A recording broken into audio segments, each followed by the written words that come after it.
Independence day के मौके पर हम सभी इंतजार करते हैं किसी ऐसी चीज का जिसको देखकर देशभक्ति का जज्बा और भी ज्यादा बढ़ जाए। और शिमारू एंटरटेनमेंट ओटीटी प्लेटफॉर्म लेकर आ गया है एक ऐसी ही film the hidden strike. Hello guys, welcome to movies Adda. मैं हूं ज्योति नाहक। चलिए बात करते हैं इस फिल्म की। आज रिलीज हुई है शिमारू एंटरटेनमेंट ओटीटी प्लेटफॉर्म पर यह film the hidden strike and I must say it is a must watch. मैं आपको बता दूं, सबसे पहले शुरुआत करते हैं इस फिल्म के डायरेक्शन की। इस फिल्म को डायरेक्ट किया है सुजैद इकबाल खान ने। और मैं आपको बता दूं कि कहीं ना कहीं ये फिल्म जो है शुरू से लेकर लास्ट तक एक स्टोरी बयान कर रही है कि किस तरीके से पूरी तरीके से थॉट प्रोसेस जो है इंडियन आर्मी का किस तरीके से होता है जब वो किसी मिशन पर जाते हैं। उससे पहले की क्या सिचुएशन होती है और मिशन के दौरान क्या सिचुएशन होती है और मिशन के बाद क्या सिचुएशन होती है। मैं बता दूं आपको कि मैं रिव्यू करूंगी इस फिल्म को लेकिन दो हिस्सों में। सबसे पहले हिस्से की अगर बात की जाए सो ऑफ कोर्स जो कैप्टन ऑफ द शिप है सुजैद सर ने बहुत ही खूबसूरती से स्टोरी को शुरू से दिखाने की कोशिश की है कि क्यों जरूरत पड़ती है एक मिशन की, कब ऐसा होता है जब हमें लगता है, जब इंडियन आर्मी को लगता है कि एक मिशन की जरूरत है, किस तरीके से टीम बनाई जाती है, किन किन चीज़ों को ध्यान में रख कर हम अपनी टीम में यानी कि इंडियन आर्मी अपनी टीम में किसी मिशन के दौरान लोगों को चूज करती है कि इस चीज़ के लिए ये परफेक्ट रहेगा, उस चीज़ के लिए वो परफेक्ट रहेगा। उस एग्जीक्यूशन को बहुत ही खूबसूरती से दिखाया गया है। हालांकि मुझे ऐसा लगता है कि उसको और ज़्यादा इलैबोरेट किया जा सकता था, लेकिन स्टोरी को बहुत ही कट शॉर्ट और क्रिस्प रखा गया है क्योंकि आजकल ऑडियंस जो है वो काफ़ी जल्दी बोर हो जाती है। तो उस चीज़ को बहुत बखूबी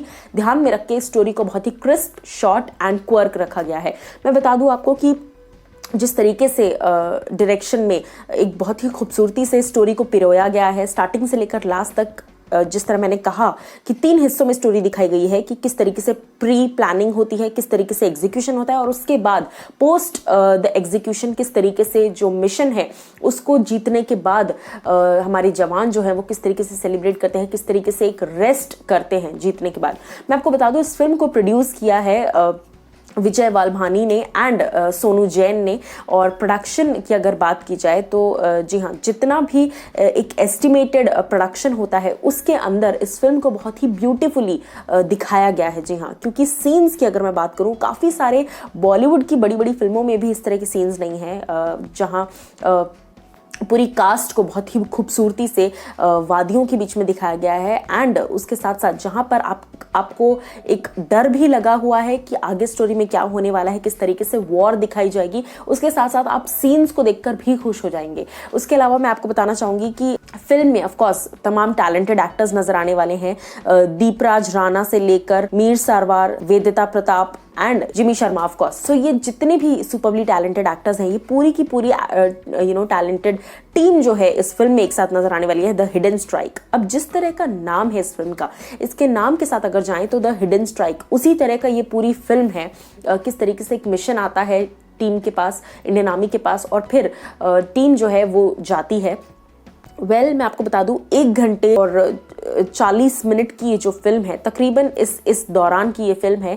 इस पूरी फिल्म में आपको प्रोसेस करती हुई नजर आएगी एक स्टोरी की किस तरीके से जवान जो है वो अपनी जान का जोखिम उठाकर जाते हैं। हालांकि मैं एक चीज़ का ज़रूर स्पेसिफिकेशन देना चाहूँगी कि इस फिल्म में स्टोरी ऑफ कोर्स शुरू होती है जब हमें ये दिखाया जाता है कि किस तरीके से हमारे देश के जो जवान हैं वो जब जंग पर जाते हैं, वो जब बॉर्डर पर जाते हैं, तो वो जब नहीं लौटते जाने के बाद वो जो एक पेन है वो आपको स्टोरी के स्टार्टिंग में ही दिखाया जाएगा। जी हाँ, स्टोरी के स्टार्टिंग, यूजुअली फिल्म्स की क्लाइमैक्स ऐसी होती है, लेकिन इस फिल्म में खास बात यह है कि इसका स्टार्टिंग ही ऐसा है जो देखकर आपके रोंगटे खड़े हो जाएंगे कि किस तरीके से एक दर्द आपको फील होगा कि जब जवान जाते हैं पर लौट कर नहीं आते, उन फैमिलीज का दर्द दिखाया जाएगा। जी हाँ, उसके अलावा मैं आपको बता दूं कि एक और बहुत खूबसूरत चीज़ जो मुझे इस फिल्म की लगी वो ये है कि फौजियों का जज्बा भी दिखाया हुआ है कि कितना जोश लगता है एक आर्मी टीम को लीड करने में, एक आर्मी मैन होने में।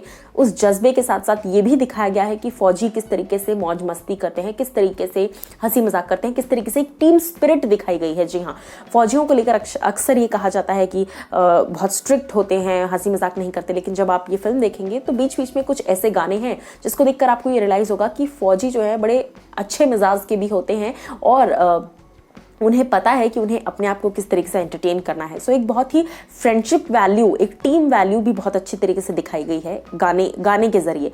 उसके अलावा मैं आपको बताना चाहूँगी इस फिल्म का जो बहुत ही खूबसूरत ट्रैक है वो मुझे लगा वो है हिंदुस्तान सॉन्ग, जो एक फाइट सीक्वेंस के दौरान है, जब इस तरफ से टीम यानी कि इंडियन आर्मी की टीम बॉर्डर की उस तरफ एंटर कर रही होती है, उस वक्त उस सीक्वेंस में ये गाना बजता है हिंदुस्तान।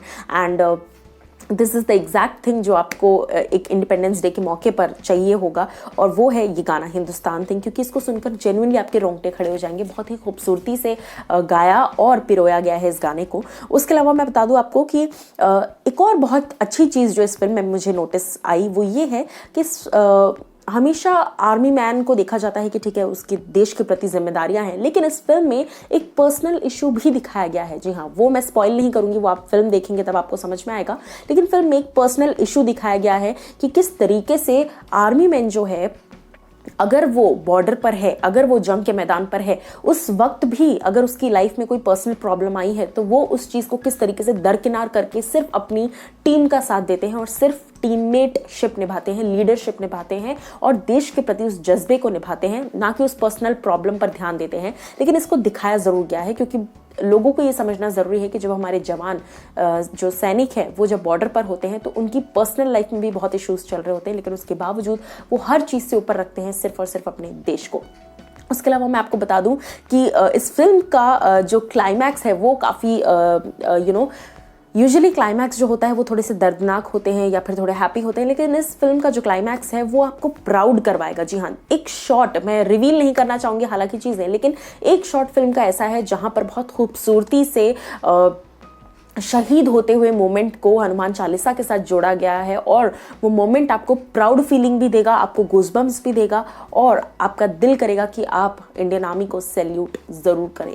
सो आई थिंक इंडिपेंडेंस डे के मौके पर शिमारू एंटरटेनमेंट OTT प्लेटफॉर्म पर ये जो फिल्म लेकर आया है द हिडन स्ट्राइक, किस तरीके से छुपते छुपाते ही सही लेकिन हमने एक ज़बरदस्त स्ट्राइक दी ऑपोजिंग कंट्री को, एंड किस तरीके से हमारे जवान इस तरह की स्ट्राइक्स ऑलमोस्ट हर दूसरे दिन करते हैं और इन चीज़ों से गुजरते हैं।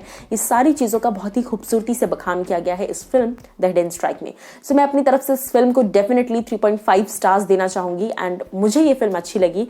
आप लोग भी ज़रूर इस फिल्म को एक बार देखिए। इंडिपेंडेंस डे के मौके पर ये बहुत ही खूबसूरत फिल्म है।